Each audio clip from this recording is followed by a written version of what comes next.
You're in the trenches with Dave Lapham, presented by First Star Logistics. The Cincinnati Bengals continue preparation for the 2025 NFL season. Upcoming preseason game number 2 against the Washington Commanders is Monday night, still a few days away. The weather in Cincinnati, hot, humid. Also on the practice field, getting hot, Lap, as you were on hand practice today, and a little scuffle. You don't hit the star quarterback, especially if you're a rookie. Yeah, you don't. Shamar Stewart found out that's the case, and found out pretty quickly. I will say that I thought the defense had their best day of training camp. It's only 3 days old, but I thought that they did have their best performance on a snap-by-snap basis, particularly the guys up front. That's where it has to start. And I thought Slaton was very good on a every snap basis. I mean, he did his job every single snap, and he did more than his job on a good percentage of the snaps. So he was a huge factor. He was very disruptive. There's no question about it, and that's what Al Golden's looking for. He's looking for a disruption, on the football when a play is made, or when somebody is carrying the football or catching the football, whatever the case may be. Whenever a play is being made, he wants a disruption. He wants that ball knocked out of there. He also wants disruption at the line of scrimmage, and he wants the defensive line to own it. He wants to win that neutral zone area. He wants knockback. He doesn't want to be knocked back as a defensive unit, or even stalemated, in that neutral zone. He wants to control it. He wants to own it.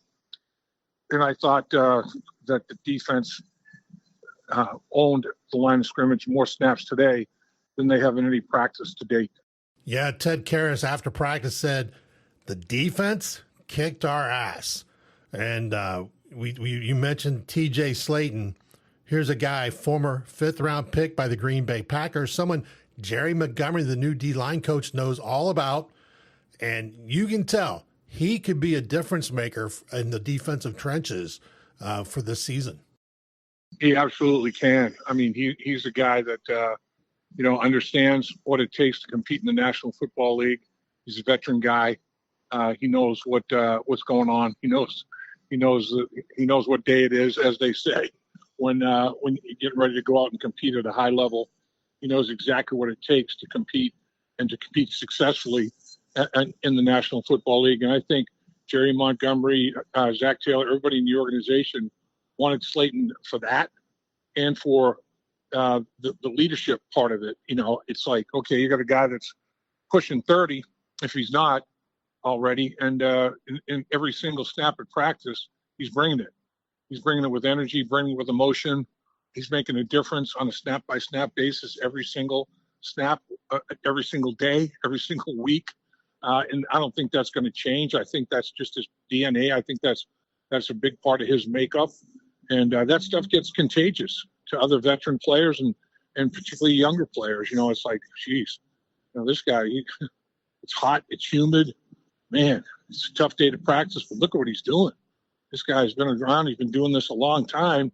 And I guess I better up the ante here a little bit. I better try to match his intensity level. And then all of a sudden, that position group gets lifted. The whole boat gets lifted. And Slaton is a guy that can definitely do that. And I think today he did. I thought he made a lot of impact. Impact play in terms of knockback and getting in the quarterback's face. We talked about knockback, making if possible knock the ball out. He didn't really get a chance to do that today, but he knocked offensive linemen backwards, and that's a very disturbing thing for a running back to see his lineman coming back at him. You don't want to see that necessarily whatsoever.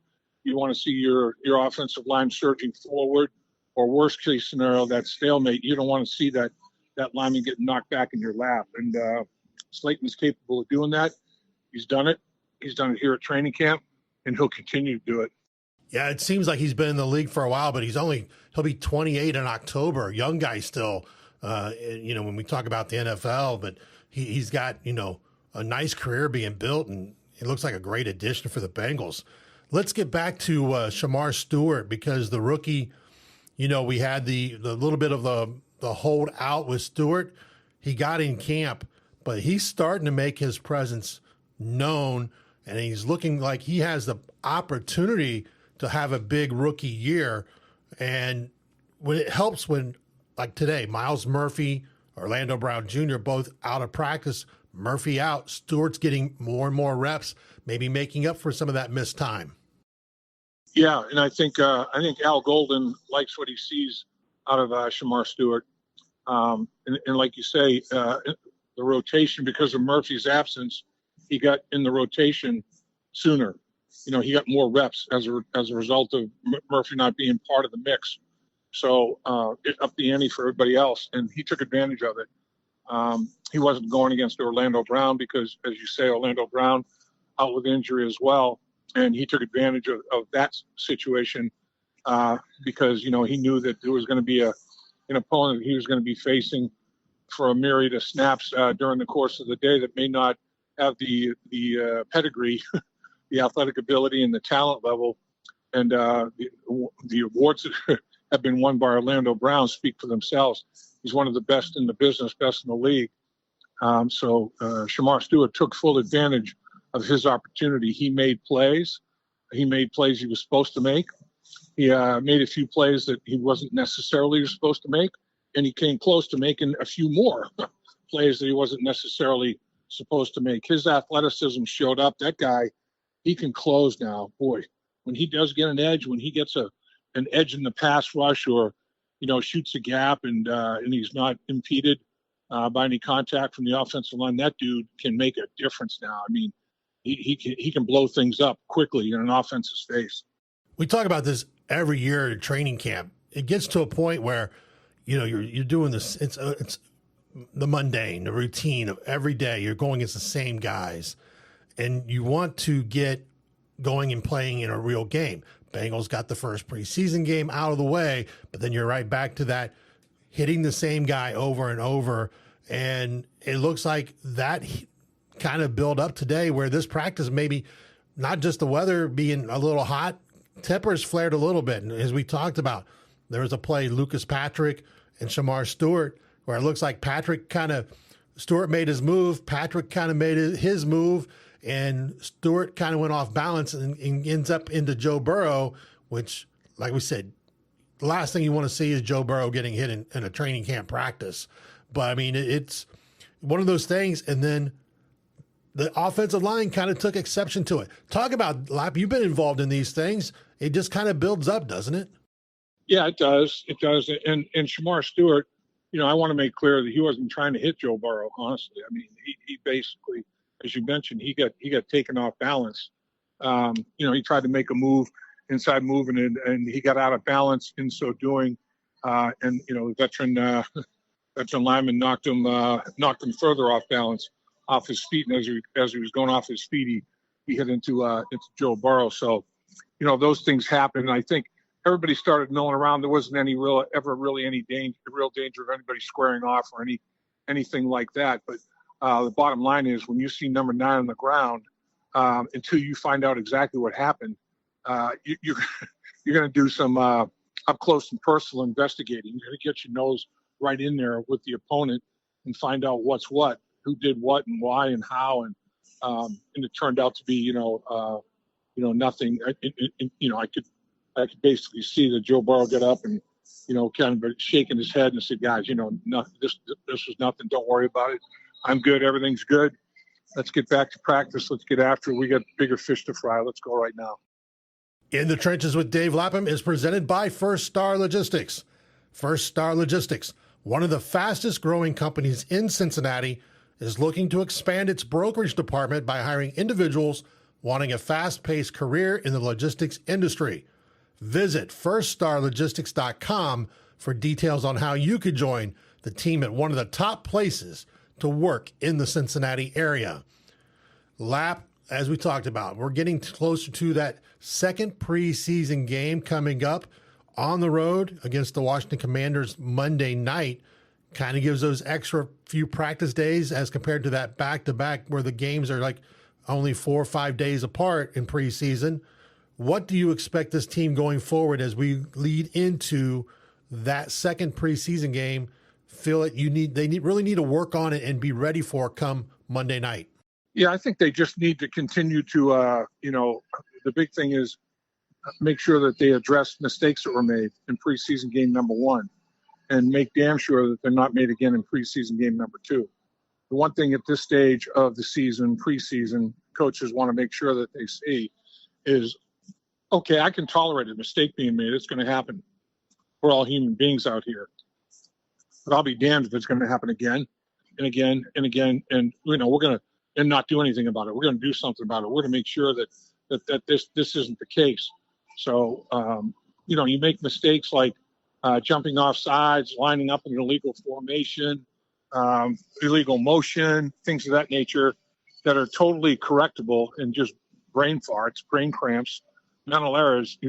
Let's make sure that none of those are made, and there was only one penalty called in the first preseason game. The Bengals had one penalty on them. So both teams played a pretty clean game in that regard. And I'd like to see that happen, again. But I'm talking also about assignments, and we're not privy to how they graded players in the film based on not only performance physically, but about getting your assignment done from a physical standpoint. But how many negative plays, minuses were there because of assignment error? And those are the ones that coaches, players, everybody can't tolerate. You don't want to let your teammates down. You don't want to be the guy that had a big play called back, potential touchdown play, called back because you were the one that didn't take care of business. You didn't know the snap count. You jumped too early. You were in motion too soon. You lined up illegally. You lined up too far off the line of scrimmage, and it's an illegal formation. All those kind of things, you have to take care of, and it has to be taken care of on the practice field. You can't go out in an NFL preseason game and make those kind of mistakes. That's intolerable. And you're going to get your teammates all hacked off. You're the guy that, oh, you were the one. Geez, we had a nice touchdown play. Oh, you were the guy. You were the guy that made the mistake. You don't want to be that guy. And I think that's something that guys are vitally aware of, critically aware of right now. They want to make sure that go out in these preseason games and operate as cleanly as they possibly can. Make sure everybody's taking care of their assignment, where they're supposed to be, when they're supposed to be there, how they're supposed to get it done, and why they're supposed to get it done. Lapham, before we let you go, fans are starting to get anxious about Trey Hendrickson and what the Bengals and Trey Hendrickson are doing, but that's not the only story in the NFL. He's not the only player doing a quote hold-in, as the Steelers are dealing with this with Cameron Hayward. You've got the Commanders dealing with Terry McLaurin, and the Cowboys with Micah Parsons. And each one of those situations are different, but at some point in time, Trey knows, the Bengals know, he has to get on the field or he's going to lose paychecks. Right, exactly. And, everybody that you're talking about, all the names that you rattled off there, they're all really good players. I mean, they're key players to the success. They're a big key to the success or potential success of their respective football teams. And it's interesting now, this hold in, that was foreign language. We never heard of anything like that back in the day. There weren't very many even holdouts. It's a totally different day. Guys are doing everything they possibly can to create leverage, and they want to get as good a deal as they possibly can, as sweet a deal as they possibly can, because the life expectancy in the NFL is a short period of time. It's 4 years. So, you want to make sure that you are taken care of from a financial standpoint to the maximum. The agents are going to make sure of that as well, because obviously they want to get paid. That's their livelihood as well. So people do understand that it's business, and it's nothing personal, but it's part of the business process. Teams have the ways they can leverage players. Players have ways they can leverage teams. And that's part of the negotiation process. So, but yeah, you want these guys to get in as soon as they possibly can, because as great as they are, you want them to take reps. You don't want them to go into the regular season game number 1, game number 2 or 3 or whatever it may be, without any reps under their belt. They're great players, they'll probably get it done and probably get it done pretty effectively. But why put yourself through that if unnecessarily if you don't really have to? And then of course there's there's the thing you don't want to think about, you don't even want to talk about, knock on wood talking about it, is injury. You have to, there's training camp, you get your body used to contact. There's football conditioning, and these guys are missing the football conditioning right now. And sometimes, it's hard to make it up in just a matter of, days or even a week or a couple of weeks. So I'd like to see, not just Trey Hendrickson, but all these players in as soon as they can possibly, make it happen with their agents and in the organization and the management people that they're dealing with. Come to some kind of a deal, find a middle ground somewhere that everybody's comfortable with, and get into training camp, get ready to play football, because that's what it's all about. That's what the fans want to see, and it's definitely what your teammates want to see. Your teammates want to see you in camp. Dave, we always appreciate the time. Again, In the Trenches with Dave Lapham is presented by First Star Logistics. First Star Logistics is one of the fastest growing companies in Cincinnati. They are looking to expand their brokerage department by hiring individuals wanting a fast-paced career in the logistics industry. Visit firststarlogistics.com for details on how you could join the team at one of the top places to work in the Cincinnati area. And Lap, you and I both know every time we go in, we always enjoy our time at First Star Logistics and our studio they provide for us. And the little things that they do, the little extra things they do, the ice cream machine and the popcorn machine and all those good things. And they always bring in food and different things like that, not just for us, but for the employees that are there on a daily basis. And we can't say enough good things about what First Star Logistics does. No, we can't. I mean, First Star Logistics is first class.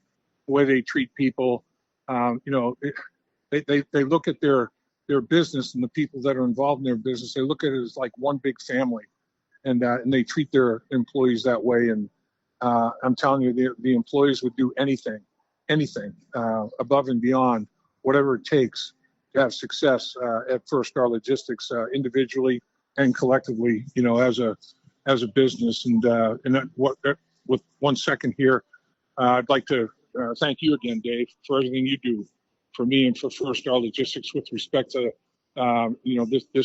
these reports we're doing from training camp, podcasts we do. There's a lot of work involved in these. People don't understand, the amount of work and editing and everything that goes along with putting these things together and making them very informative and complete for the fans to learn as much as they possibly can about the Cincinnati Bengals. And you're a big part of that, Dave Berk. You have a tremendous work ethic. You have tremendous work pride, and you want to put out a nice, clean, good product. And I appreciate the heck out of that. I'm very proud and honored to be working with you, and I want to thank you for all you do. Well, I appreciate the kind words again, Lap. It's been a pleasure. We have had a blast doing this and look forward to doing it a lot longer. Again, everybody, In the Trenches, brought to you by First Star Logistics. Lap, I look forward to catching up to you prior to sometime before the Monday night preseason game against the Commanders to kind of see where this team is at as they go into their second preseason game. And until then, hoo day. Hoo day.